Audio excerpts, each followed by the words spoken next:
지금 이 흐름에서 봤을 때 한동훈 장관의 활용법에서는 1번 총선 승부처와 상징성이 있는 곳에서 바람몰이를 하는 게 가장 바람직해 보이지만 네. 이제 첨언을 하자면 사실은 한동훈 장관은 그 보수 결집층에서의 팬덤이 형성될 조짐을 보이는 것이지 네. 중도층으로 확산될 가능성이 부족해 보이고요. 최소한 이제 보수층은 물론이고 중도층 중에서도 특히 제가 봤을 때는 젊은 여성분 네. 그리고 젊은 층에 대해서는 확실히 좀 소구력이 있다. 그리고 지금 우파 보수 이제 후보 중에서는 네. 뭐 아직까지 후보로 말도 좀 이상합니다만은 지금 굉장히 큰 파급 효과가 있다. 수도권 출마, 비례로 총선 지위, 여당의 한동훈 활용법. 네. 한동훈 활용법에 대해서 조선일보가 4가지로 봤습니다. 첫 번째, 총선 승부처에서 바람몰이를 해야 된다. 총선 승부처, 종로 등 상징성 있는 지역에 좀 나올 수도 있다. 두 번째, 야당 핵심 지역구의 자객 공천을 하는 방안이다. 그러면서 마포갑 정청래 의원의 지역 그리고 안산 얘기가 또 나오고 있죠. 안민석 의원 얘기. 그래서 이 야당 핵심 지역구에 가서 붙는 자객 공천 얘기가 나온다. 세 번째, 선대본부장 같은 직책을 맡겨야 된다. 비례를 맡겨서 비례하고 전국을 돌면서 선대본부장 역할을 좀 해야 되는 거 아니겠느냐. 네 번째, 정부에 남아 대선 직행 코스로. 요건 사실 이미 출마를 하기로 결정을 했다고 한다면 요 얘기는 사실 네 번째는 업과 요 위에 한 3가지 정도를 볼 수 있겠다라는 생각이 듭니다. 네. 이 중에서 주원기 위원님, 어떤 가능성이 가장 크다고 보십니까?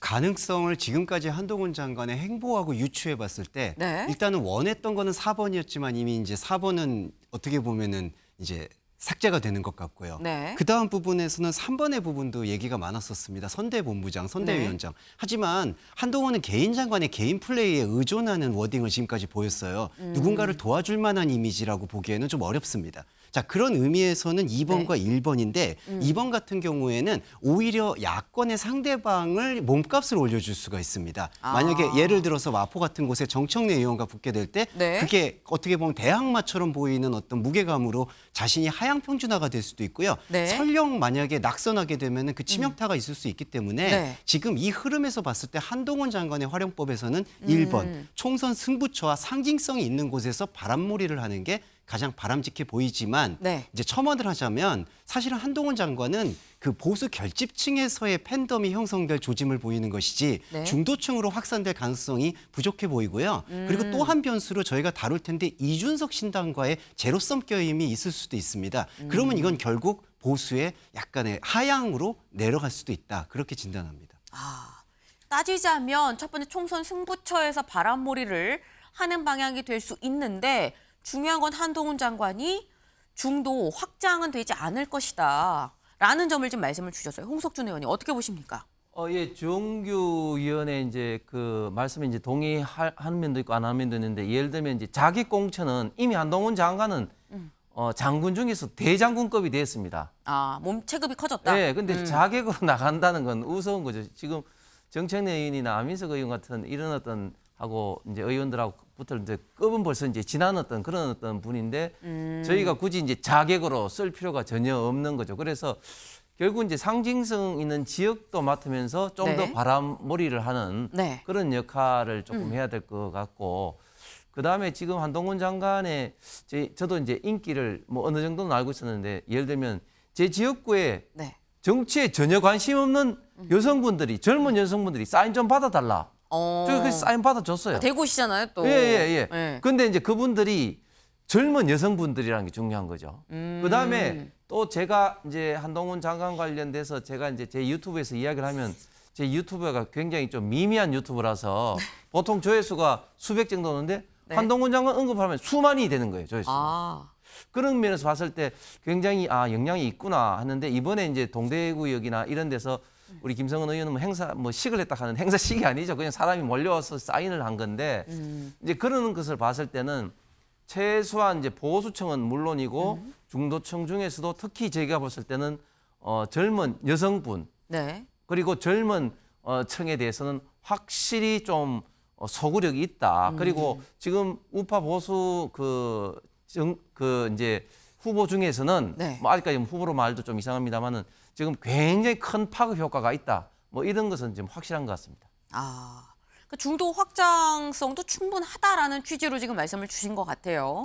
근데 일단 중요한 건 한동훈 장관이 나와서 좀 힘든 현재의 여건의 상황을 좀 끌어올려야 된다라는 얘기인 건데 사실 지금의 이 국민의힘에서 가장 관건은 수도권 표심입니다.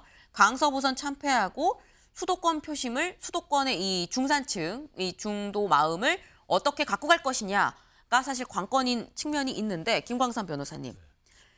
이게 지금 한동훈 장관이 본의 아니게 험지라고 불리는 곳에 이른바 험지라고 불리는 곳에 출마할 가능성이 좀 있어 보입니다. 일단 총선 승부처에서 바람몰이를 해야 된다라고 한다면 승부처면 험지일 가능성이 높거든요. 그럼 이 부분 이게 사실 서울이냐 경기 인천이냐라는 것도 다르고 수도권이라고 한다고 해도 서울에서도 경합 우세 지역이냐 경합 열세 지역이냐 열세 지역이냐 이게 다릅니다. 어느 정도에서 나올 거라고 예상하십니까? 그는 이제 물론 본인과 이제 국민의힘이 조율이 잘 돼야 할 거예요. 네. 그런데 뭐 저는 개인적 생각인데요. 물론 아까 그 홍 의원님께서 이제 세금 얘기를 했었는데 네. 중요한 것 중에 하나는 본인이 이 총선에서 이제 정면 승부를 어떻게 할 것인가. 그래서 결과적으로 뭐 지금의 어떤 분위기 자체는 대권 주자 갈 수 있는 그런 분위기 아닙니까?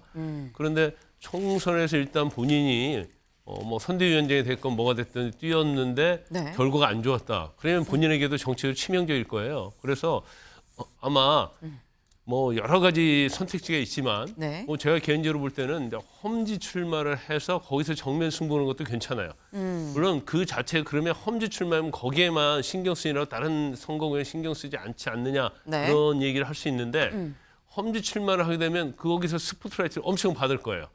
그러면 사실 이 파급 효과가 다른 선거구에도 당연히 미치거든요. 결국 공중전 효과를 볼 수밖에 없다. 그렇죠. 그래서 본인이 정말 큰 정치를 하고 싶고 네. 앞으로 뭔가 큰 꿈을 꾸고 싶다고 한다면 제가 볼 때는 험지 출마해서 거기서 승부수를 저는 던져야 한다고 봅니다. 네. 그리고 그 자체가 본인이 특히 승리했을 때의 어떤 여파 이런 것들은 엄청난 효과를 가져올 거예요. 그래서 개인적으로 어떻게 생각하느냐 아니면 이제 당에서 어떻게 해야지 도움이 되느냐 이런 걸 고민을 많이 하겠지만 어떤 형식으로든지 아무튼 총선에 출마하면 뭐 효과는 굉장히 있을 것이다. 단지 아까 그 김승원 의원님께서 말씀하신 것처럼 중도층의 어떤 소구력이 있느냐 네. 이제 그 부분이 사실은 한동훈 장관의 가장 고민해야 할 부분이에요. 그래서 현재는 이제 보수층 위주로 어떤 집중된 지지를 받고 있지만 네. 자기가 어떤 한마디 그리고 뭐 MZ 세대랄지요. 네. 그다음에 중도층을 위한 본인의 어떤 생각 이런 것들을 전파를 하면 사실은 중도층 자체도 끌어올 수 있는 여지가 충분히 저는 있다고 봅니다. 중도층 표도 끌어올 여지가 있다라고 말씀을 또 주셨어요. 아까 홍석준 의원님은 또 우리 지역구에 20대 여성 정치에 그렇게까지 관심이 있지 않은 분들도 사인해달라고 그렇게 관심을 가지더라라고 말씀을 주셨는데 김성원 의원님, 네. 네. 아직 저는 한동훈 장관 활용법은 확정이 된 것 같지는 않습니다. 그 중도가 글쎄 험지라고 보기엔 그렇고 네. 국민들에게 감동을 주는 지역구는 아닌 것 같고요. 다른 곳 험지를 가라 그러면 한동훈 장관의 스타일상 또 굉장히 꺼려하는 마음이 있을 것 같고 그래서 저는 지금 이제 국민의힘에서 병립형 비례대표제를 강력하게 주장하고 있어서 한동훈 장관이 전국 지역구를 다 다니면서 네. 본인이 그 비례대표 후순번을 받아서 어떻게 보면 이제 보수를 투표장에 나오게 하는 결집력을 갖다가 일으킬 수 있는 그런 용도로도 쓰일 수 있다라는 가능성이 저는 아직도 충분히 있다라고 보여집니다. 네. 더 지켜봐야 될 것 같습니다. 네, 저희 지금 유튜브 댓글로 질문이 올라요. 예언자님입니다. 또 예언자세요. 네. 한동훈 장관 개항을 출마는 어떤가요? 라고 질문을 주셨습니다. 김승원 의원님 어떻게 보세요? 개항을 나오면 정말 험지고 어떻게 보면 이제 대선의 전초전이 될 수 있어서 네. 그건 굉장히 큰 파괴력과 이슈를 낳을 수 있을 것 같습니다. 오히려 승부수를 던진다면 그쪽에 한번 승부수를 던지는 것도 설령 한동훈 장관이 떨어졌다 하더라도 네. 차기 다음번 대선에 더 유력한 주자로 부상할 수 있는 계기가 될 수도 있을 것 같습니다. 분명한 건 지금 말씀처럼 만약에 한동훈 장관이 인천 계양을에 나온다고 한다면 대선 전초전입니다. 확실한 대선 전초전이 될 것인 것만은 뭐 분명하기 때문에 거기에서 굉장히 좀 주목이 될 거다라는 점은 좀 분명해 보입니다. 근데 아까 말씀 중에 살짝 나왔죠. 한동훈 장관의 이 조선일보 한동훈 활용법이라고 얘기를 했습니다. 한동훈 활용법 중에 하나는 아까 주원규 의원이 뭐라고 말씀하셨냐면 이준석 신당을 좀 누르는 효과도 염두에 뒀을 거다라고 말씀을 하셨는데 이준석 전 대표 한동훈 장관 출마설에 이렇게 얘기했습니다. 들어보고 오시죠. 공직자로서 계속 살아오신 커리어가 있고 일정한 부분에 국민들의 지지를 받고 있고 이런 것도 있다 보니까 저분과는 언젠가 경쟁할 수도 있겠다라는 생각은 해요. 만약 나중에 한동훈 장관이 뭐 정치에 뛰어들어가지고 광주 시민 앞에 서게 될 계기가 있다고 한다면요. 잘 고민하고 훌륭한 답변이 나오면은 그러면 한동훈 장관을 지지해 주시면 되고요. 그게 아니라 뭐 누가 자범이고 누가 뭐 나쁜 놈이고 이거 계속 하실 거면은 저는 그 정치는 더 이상 대한민국에 저도 보고 싶지 않습니다. 네, 이준석 전 대표 이렇게 얘기했습니다. 언젠간 저와 경쟁을 하게 될 것 같다라고 얘기를 하면서 뭐 그렇게 크게 나쁘게 평가하는 것 같지 않습니다. 다만 누가 자범이네 하는 이런 정치는 보고 싶지 않다. 그렇다면 국민이 뽑아주지 않을 거다라고 얘기를 했는데 사실 관련해서 이런 얘기를 했었습니다. 한동훈 장관은 긁지 않은 복권이다라고 얘기를 했었어요. 그러면서 자기는 이 한동훈 장관의 이 지난 17일 대구 방문이 이 본인의 어떤 경쟁 상대로서 온 거냐? 난 경쟁 상대가 안 된다라고 본다. 재밌는 관계다라고 얘기를 했습니다. 이게 사실 되게 묘합니다. 김승원 의원님. 네네. 여기서 말하는 긁지 않은 복권과 경쟁 상대가 아니라 재밌는 관계일 것이다. 이 멘트들 어떻게 판단하십니까? 뭐 제 생각입니다만은 복권은 되게 꽝이 많습니다. 네. 복권 당첨된 분들이 굉장히 극소수죠. 그걸 그래서 염두에 두고 얘기했을 것이다. 뭐 이준석 대표가 워낙 언어의 그 마술사처럼 말씀에 여러 가지 의미를 두고 하기 때문에 네. 복권이라 하면 지금은 뭔가 기대감을 줄 수 있지만 결국에는 당첨을 해보면 긁어보면 꽝이 나올 가능성이 많다. 네, 그런 걸 갖다가 좀 빗대서 말하는 것 같고요. 그래서 이제 경쟁 상대로 안 본다. 그러니까 뭔가 그 본인보다는 네. 조금 정치적인 입장에서는 하수 아니겠느냐 그런 말을 하는 것 같고요. 다만 재밌는 관계라고 하면 저 두 분이 그 띠동갑이더라고요. 네. 예, 뭐 80 몇 년생과 뭐 띠동갑이라고 하는데 네. 또 사실은 통합이라든가 화합의 정치보다는 약간 좀 그 갈라치기, 그러니까 세대 포이론이라든가 또 상대방에 대한 공격을 통해서 이제 팬덤을 형성하는 그런 스타일이라 그런 면에서는 서로 간에 좀 유사성, 동질감을 느껴서 네. 한동훈 장관이 만약에 총선에 나온다면 본인의 스타일과 비슷한 정치를 할 수도 있다, 할 것 같다라고 하는 그래서 재밌는 관계를 형성할 수 있다라는 그런 의미까지 담고 있는 게 아닌가 이렇게 생각이 듭니다. 네, 주원규 의원님. 약간 저는 이준석 전 대표가 싸움을 걸었다고 생각을 합니다. 제가 막판 극적 타결이라고 지난주에 말했을 때에는 네. 한동훈 장관이 이후 이번에 총선에 출마하지 않고 그 다음에 갔을 때 어떤 관계들 그런 것들을 포석을 염두에 둬서 국민의힘 입당도 어떤 신당과 함께 군부를 짚었던 것 같은데 네. 이제는 한동훈 장관이 이제 본격적으로 나온다고 보니까 긁지 않는 복권이라든지 재밌는 관계라는 거는 이제 제로섬 게임을 시작하려고 하는 거거든요. 그러니까 가장 한동훈 장관의 저격수가 이준석 대표가 될 수가 있다.